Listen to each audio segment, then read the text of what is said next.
Wednesday, March 13, 2019, 10:29 and 25 seconds.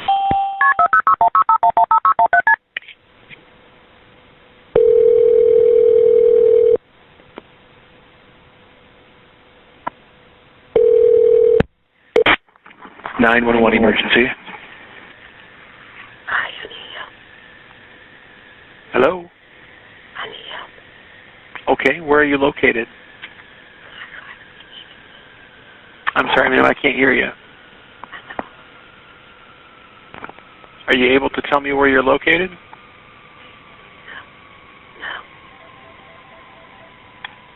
Are you at a... 553 Sheldon Avenue Southeast. Please hurry now. Okay, I got Sheldon. What's the number? 553. Hurry, please hurry up. 553 Sheldon. Okay, can you tell me what's going on there? Can you just hurry up, please? I'm gonna die. You're trying to kill me. You already killed my family. You need to hurry up, please. Okay, ma'am, I'll start the police that way. Can you tell me what your name is? Keyona. Welcome to True Crime Tuesday with your host, me, Feminine and Fierce. This is the episode of the tragic case of Keyona Griffin and her aunt, Charlita Barber Bay. Keyona Griffin was a young woman with a promising future ahead of her. She was only 25, born and raised in Grand Rapids, Michigan. She was known for her vibrant personality and strong family ties. She was a beloved daughter, sister, and friend whose life was tragically cut short in a series of events that left the whole community in shock. Keyona's aunt, Charlita, also known as Cher, was 47, and her family described her as loving, trustworthy, and said that she avoided social situations. Sadly, the suspect in this case was her first love, her live-in boyfriend. Grand Rapids, a suspicious death investigation, now a double homicide, as Grand Rapids police continue to search for a suspect. A man police say who lived with the victims. Their bodies found in a home on Sheldon. GRPD confirmed in just the last hour Daryl Brown lived with Charlita Barber Bay and Keyona Griffin. 24-hour News 8's Lindsay McComel is outside of Grand Rapids Police Headquarters with the breaking turn in this investigation and the person of interest's checkered past. Lindsay.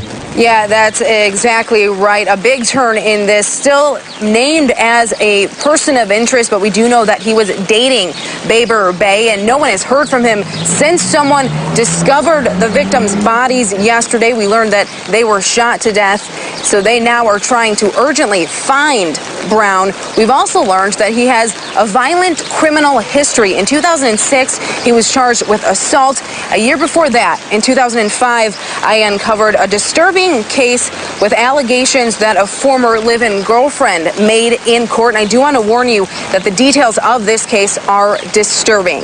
Now, that was in 2005. As I mentioned, his then girlfriend testified that he bound and beat her.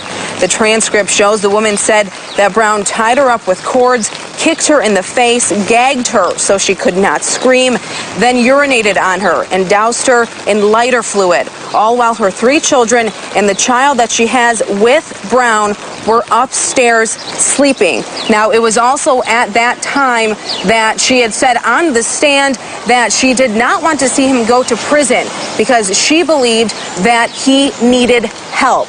That case was a felony kidnapping case. She had testified during his preliminary hearing for that case. The judge had ruled there was enough evidence to have that case go to trial. However, he ended up in a plea agreement. He pleaded guilty to misdemeanor domestic violence in that case. We have not been able to tie together the other outcomes of his cases from 2006, but we also know from police that he has several aliases. So I asked Sergeant Kathy Williams about that. That definitely makes the investigation more difficult. Not only are we searching all of our databases for someone, but we're having to search by 4, 5, 6, 7 names. And those are only the ones that we know about. If someone is frequently using aliases, there may be others out there that we don't even know about yet. So certainly that does make the investigation more difficult. It's been 3 years since a killer gunned down 2 women inside their home here on Sheldon Southeast. That house is gone now, bulldozed after fire tore through it, a fire fueled by the heartbreak that came before. Just after 9 a.m. Saturday, Grand Rapids Fire Department crews were dispatched to Sheldon Avenue Southeast near Logan Street. A spokesperson for the department says a neighbor called 911. Crews arrived to find the front of the house in flames. Crews from multiple departments responded and pulled 2 victims from the home. But a woman was pronounced dead on scene, and a boy was taken to Helen DeVos Children's Hospital, where he later died. The two have been identified as 65-year-old Jacqueline Baber-Bay and 5-year-old Marion Cummings. 50 firefighters went to that home on Sheldon Avenue just after 9 a.m. Saturday. In March 2019, 2 women were killed at that same home.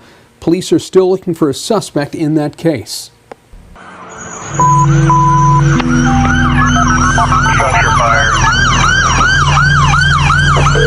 9:02 a.m. the call came in. 911 emergency. The first arriving companies found a heavy volume of fire in the front of the house. There was no one standing out front, yet there was cars in the driveway. So it was a bad sign right from the start.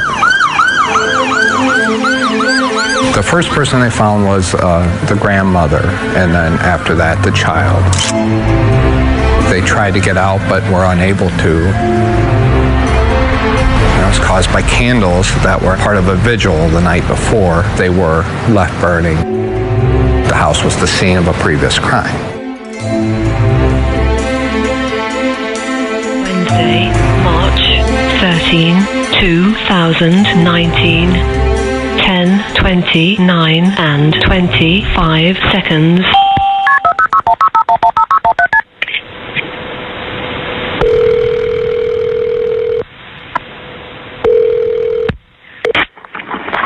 Emergency. I need help. Hello? I need help. Okay, where are you located? I'm sorry, ma'am, I can't hear you. Are you able to tell me where you're located? No. Are you at a... 553 Sheldon Avenue Southeast. Please hurry now. Okay, I got Sheldon. What's the number? 553. Hurry, please hurry up. 553 Sheldon. Okay, can you tell me what's going on there? Can you just hurry up, please? I'm gonna die. It's me. You're trying to kill me. You already killed my name. You need to hurry up, please. Okay, ma'am, I'll start the police that way. Can you tell me what your name is? Keyona. The 911 call ended seconds later and the police response began. The Grand Rapids officers who arrived on scene that morning had no way of knowing their actions over the next few minutes would soon come under intense scrutiny. Suspicious condition. We have a female whispering on the line that somebody's trying to assault her. This call looked interesting. That's why you want to join the fun? I'm trying to kill her. One of the officers wondered if the 911 caller had mental health issues. Sounds like she could be 96 too, you know? 7 minutes and 41 seconds after the 911 call ended, 3 Grand Rapids police officers knocked on the door at 553 Sheldon Southeast. 4 times they knocked, tried the doorknob, but found it locked. 1878, can you try a call back? 1878, there was no answer. They're trying the side door. Over there.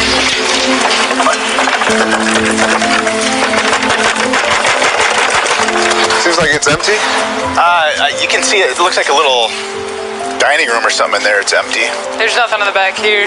It is painful to watch with hindsight's benefit. Likely painful, too, was the moment these officers, who'd left the scene hours before, heard a familiar address.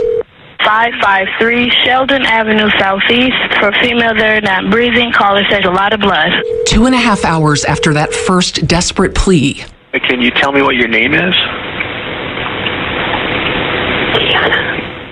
A second frantic 911 call. 911 emergency. Number 553 Sheldon, my sister not moving. Keyona Griffin, who had just turned 25, had known she was going to die. Can you tell me what's going on there? Can you just hurry up, please? It was a friend who found her body on the floor of an upstairs bedroom and yelled for Keyona's brother. I need you to tell me if she's breathing. Watch her chest. I don't know. Is it rising? She had been shot at least 4 times, once in the face. Oh, my Lord, please, my sunshine.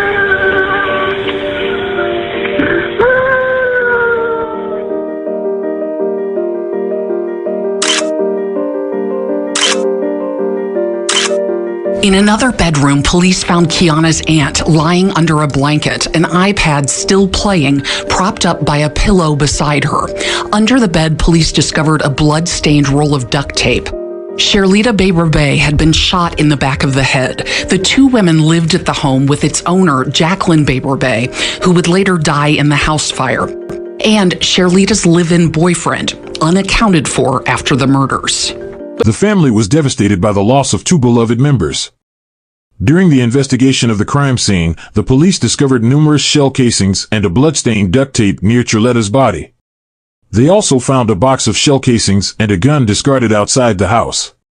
The gun was later matched to the weapon used to kill both women. Upon investigating the gun's ownership, the police found that it was reported stolen the previous year by a woman who had a past relationship with Jay. The family described Jay as a reserved and kind man who had treated Cherlita well.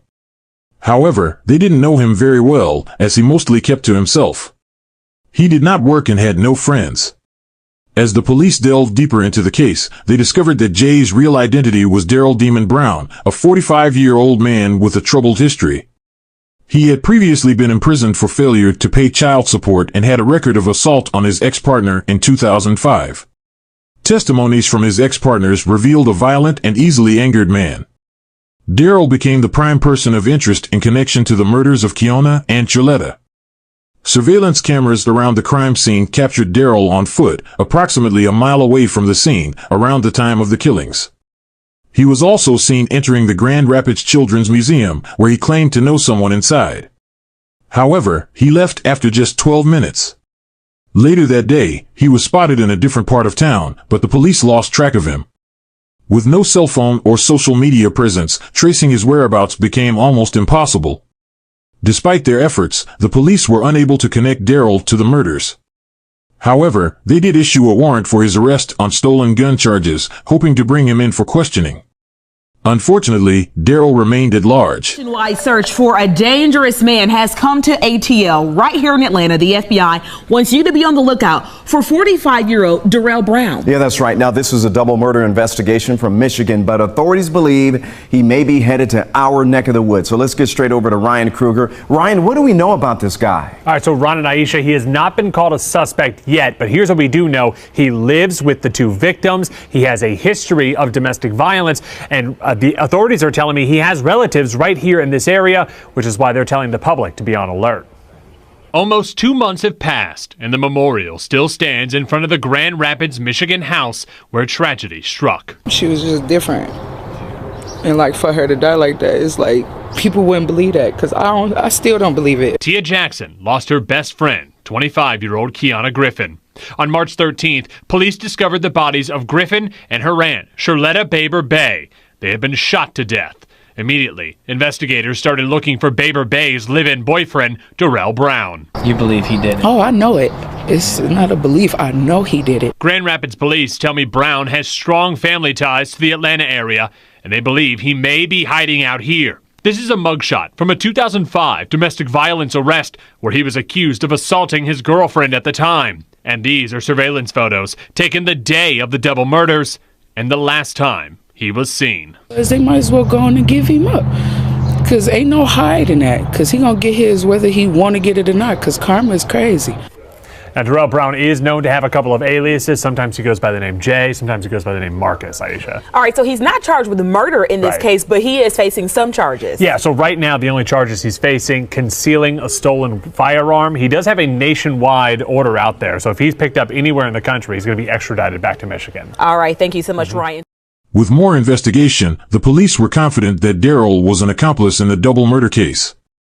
The prosecutor gave a warrant for arrest in Darrell Brown's name and charged him with 2 murder counts.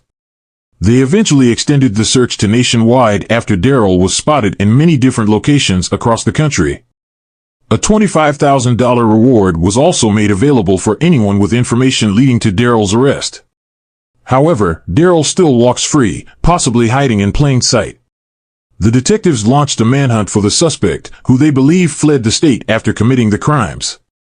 The Grand Rapids Police Department declared him one of the country's 15 most wanted criminals in July 2021.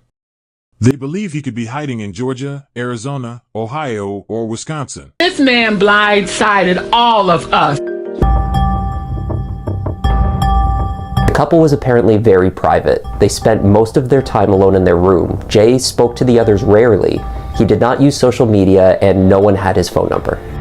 Further searches of the house on Sheldon Avenue uncovered more about this mysterious Jay. A shoebox stored in the back of Charletta's closet had a collection of letters between herself and an inmate. Each letter in the jail mail is signed Jay. In one of the letters, Jay explains to Charletta that his real name is Darrell Brown. The single available photo of Jay was sourced by police from a previous arrest dating to 2013. A neighbor then confirmed that inmate Darrell Brown was indeed the man that they knew as Jay. Armed with the missing man's real identity, police began to piece together parts of the 45-year-old's past. We spoke to the victim's family in 2020, gathered on that doomed front porch, candles in view. The family matriarch was still among them then, unaware of the second deadly tragedy that loomed. Jacqueline described her 47-year-old daughter, Cherlita, as her rock, a sweet, giving soul who had always been shy. She didn't have any boyfriends really during high school, so this was her first, kind of someone who paid attention to her. And at first he seemed nice. Jacqueline said the day of the murders began like any other. I left the house at 8 o'clock in the morning. Everything was fine. The family's focus for the 2020 interview, finding the killer and holding police accountable. But then you have someone calling you saying someone is trying to kill me and you won't knock down the door. You don't know. She could have been tied up in this house. Anything. It was, quiet and the doors were locked. Grand Rapids Police and Kent County's prosecutor defended GRPD's response to Keyona's 911 call, explaining officers saw nothing at the house that gave them legal cause to break in. When there's no blood, it's a shut-up house. The house is a very protected Fourth Amendment. They're very, you got to have some pretty good reasons to go in. And, there got to be something that drive them more than just a phone call. They didn't care. They was here a minimum of 3 minutes, and they went on about their happy way. And then at 1 o'clock or so, you get another call and to the same house. And the same officers come here, come now back. you got to bring my family out in body bags because you didn't care at 10 o'clock. Police had given the killer a 3-hour head start, said the victim's family. Cherlita's boyfriend, Darrell Damon Brown, had lived in the home on Sheldon for at least 2 years by then, but the family knew him only as Jay. People knew him, but knew he was there, but didn't really know much about him or anything like that. He was kind of a phantom. But a phantom who left a very visible trail. In an alley behind the home on Sheldon, police said they found a hastily tossed box of ammunition with 8 rounds missing, and in a plastic bag, a 9mm pistol, later matched to rounds at the crime scene.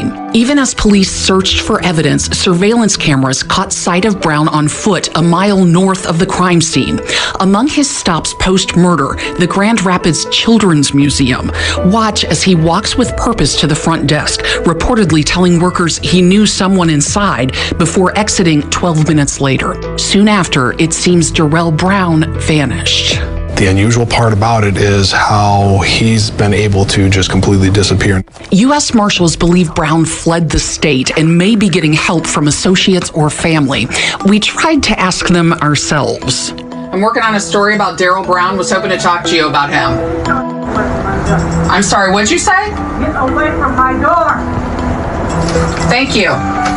Darrell Damon Brown, now 48, grew up in Grand Rapids, but U.S. Marshals say he also has relatives in Wisconsin, Arizona, Georgia, and Ohio. There's a $25,000 reward for information that leads directly to his arrest. And a plea tonight from the family of 2 Grand Rapids women shot and killed in their home. It's been nearly 3 years since the double murder on Sheldon Avenue, yet their suspected killer remains on the run tonight. But Target 8 investigator Susan Samples tells us that the victim's family has a message for the killer, the community, and the nation. Susan. We continue tonight with our investigation into double murder suspect Darrell Damon Brown, who he is, where he might be. But first, from the victim's family, a plea to the public to be vigilant. Brown could be anywhere. To Brown himself, the family says, "You will pay for what you did."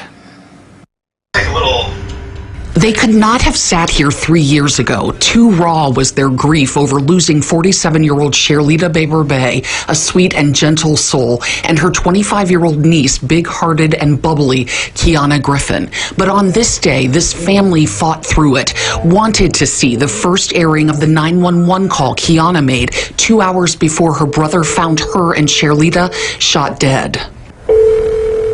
911 emergency.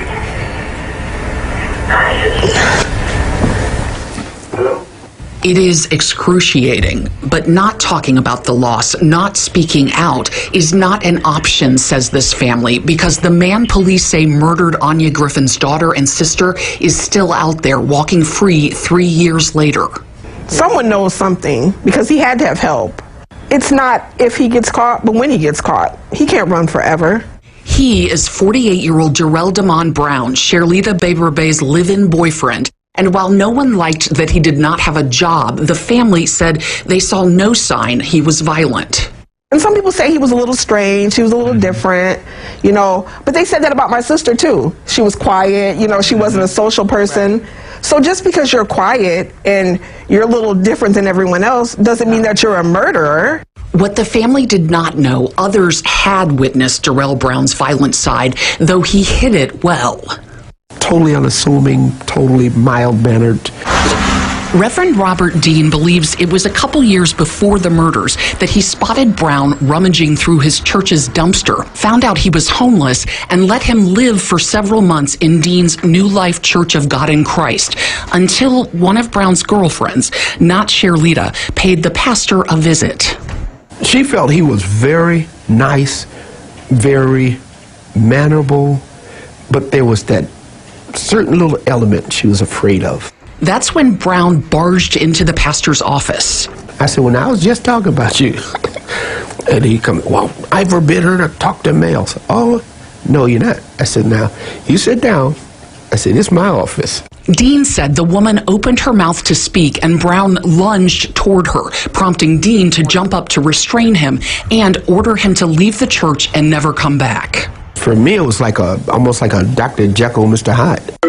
Court records document Brown's explosive violence toward women. In 2005, another woman, the mother of one of Brown's children, told police he thought she had gotten smart with him, so he tied her up with cords, kicked her in the face, gagged her, urinated on her, and doused her with lighter fluid. She escaped and later wanted the charges dropped because she said she still loved him, knew he needed help, and did not think he would get it in prison. Brown ultimately pleaded guilty to misdemeanor domestic violence. My sister, she loved him. She had never had a boyfriend before. Griffin said while Cherlita loved Brown, he and Keyona, who also lived in the home, did not get along.